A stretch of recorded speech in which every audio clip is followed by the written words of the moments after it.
Hi guys, welcome back to my channel. Today we are making chicken croquette.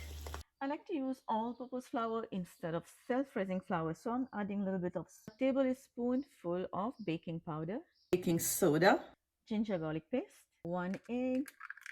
So we are going to mix all of these together first. Using my hand, I already washed my hand. Then we are going to add water a little bit at a time. This is just regular tap water. Do not add too much at a time because you don't want this to be too liquidy. I will show you the right consistency. Now let me show you the consistency. Should be like this, not runny, not thick. If it's too runny, then your chicken is not gonna hold. Let this sit for at least 10 to 15 minutes.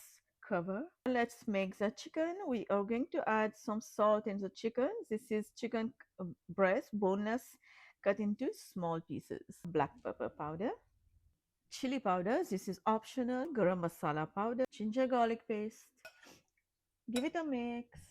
A teaspoon of olive oil in this pan. I'm adding 1 tablespoon of butter over medium low heat.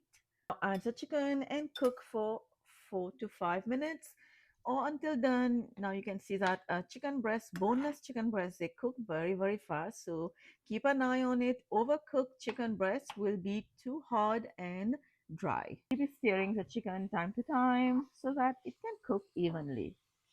Chicken is looking good. It's already cooked. Now remove on a plate. I have arranged the chicken into the butter. Now we are taking one at a time. Try to dip it inside the butter. Drop in the oil. Using a fork to move them around so that they can fry evenly, and this will take about 4 to 5 minutes over medium heat to get fried. And the croquette is not going to catch a red color, but you can keep it a little bit more pinkish. Now let me show you inside how the croquette looks like. I hope you enjoyed this video with me. If you like this video, give it a like, subscribe, and I will see you next time with another one. Bye bye.